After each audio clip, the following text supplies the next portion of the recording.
and the more he will be frustrated and outright pushed out of that child's life.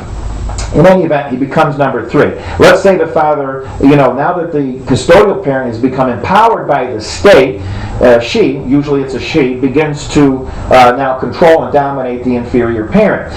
There is a statement that's been out there in constitutional circles. Lawyers will understand what I'm talking about when I say that during the 20s and 30s, it was fashionable to say that the power to tax is the power to destroy. Recently, we had an Indian nation chief use that to argue that Indian nations should not be taxed because the power to tax is the power to destroy. A Harvard graduate, he was talking about economic legislation in the 20s and 30s that the courts were striking down, and the idea that taxation taken to an extreme could destroy a municipality, a state, in violation of the 10th Amendment, and individual persons. But never has the power to tax become the power to destroy more so than it has in the parenting relationship.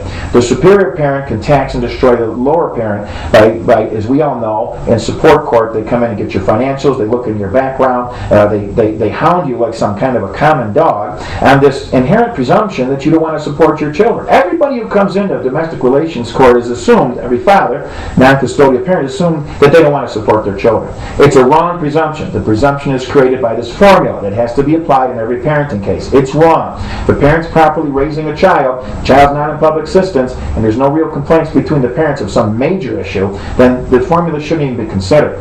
But you can't make that kind of an argument in a court of law, at least not the ones I've been in. The father then decides at one point, well, look, I'm being pushed out of my children's life. All I want to do is maybe go to a ball game or something, or whatever your parenting issue may be. Well, you finally had enough with the custodial parent trying to destroy you, tax and destroy you, so you go for custody. And you know you're going to lose that case. But the minute you try to get your parenting rights enforced by the courts, and oftentimes they don't. In fact, one of our plaintiffs states that 34 times over 20 years he went to court to enforce his parenting rights, and all 34 times he lost. He was rejected. And he's a good man. He's never been in trouble. He's been around for 20 years in the workforce, in the military, EMT. He's a good man. I know him personally. It's a sad commentary for a good father. But if you try to get into a parenting contest, what will happen is that a law guardian, or in the case of New York, now we call them attorney for the child. Just what we need, more lawyers that the High Court has now put into our system to fuel the fires even more than they are now. The more lawyers that are in the system, the worse it's going to get.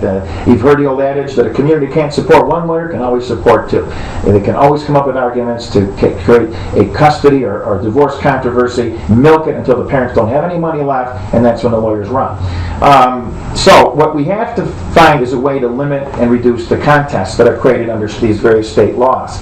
Once a law guardian enters the picture, that person becomes number 3. The courts will give the law guardian more respect than the father. From what I've seen, there are recommendations to the court because, again, you got the best interest of the child. The court's supposed to be focused on the child. The lawyer that represents the child, therefore, is superior to both parents, theoretically. Certainly more than the father. Might compete with the mother, but clearly more than the non-custodial. Get rid of the word custody, which has no place in parenting, perhaps in presence, but not in parenting issues. But if you get rid of the word custody, what do you got left? It's no longer non-custodial parent, but non-parent. Think about that for a minute. We are non-parents when you look at this thing logistically. So now we're number 4.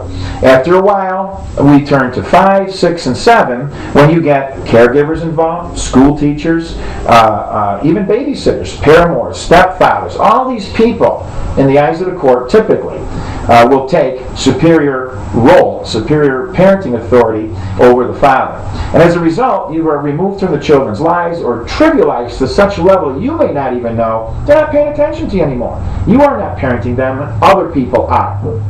And finally, you achieve subclass parenting. This is something that really has not existed in many of the other areas. Subclass status. What is subclass status? Well, finally, they apply the child support formula. They can impute income that doesn't exist, meaning believing you could make more money than you are, because remember, we fathers don't really want to support our children. That's what they make us actually feel bad to be fathers, don't they? It's a sick system. But the parenting hierarchy that I'm describing here, which fleshes out substantive due process, finally reaches its bottom when the father is hit with this child support, imputed income, and all the other things that they do, this archaic, almost criminalized process. And it is criminalized because if you don't pay your child support, you go to jail. It's the only place where we have involuntary servitude, and debtors' prisons actually come back to life, legitimized, even though they were declared unconstitutional many years ago.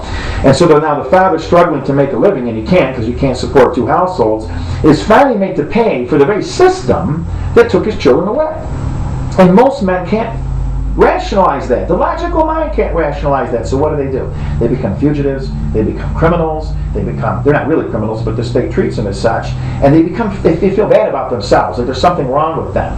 Listen, if you're a good father out there, you're not paying your child support, but you've tried, you've been demonized in the manner I've just described and pushed out of your children's life through this parenting hierarchy created by state law, it's time you to stop thinking that way.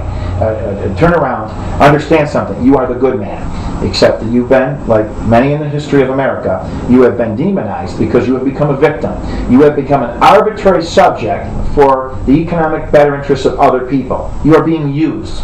And it's time to step up to the plate and understand a few things. Number one, you were born a good father. You always were. If you've screwed up in life or something went wrong, it doesn't make you altogether bad. Number two, don't let the state tell you you're non-custodial. Don't let them do that. Don't let them tell you you're a visitor. You're never a visitor. You will never be a visitor. If you are a visitor, you accept them calling you a visitator or a facilitator, then you're not a good father by allowing them to call you that. You are a good father. You must step up to the plate. Don't let a judge call you that. It's always good to bring it up. Please, Your Honor, with all due respect, I'm not a visitor. Don't call it visitation. Call it parenting time. I'm not a facilitator. I'm a component part in their lives. I don't just give money. I give my love to my children. I give them the more important things that they require. And finally, Your Honor, I want equal rights, equal time, and I want to be respected as a father. You need to set that framework out at the beginning. Don't let them call you sir or any other slur, okay? These are slurs, no different than the slurs that have been used to describe all these other victimized persons or groups or classes of people. These slurs, they are slurs, the visitation things, and you need to recognize it as such.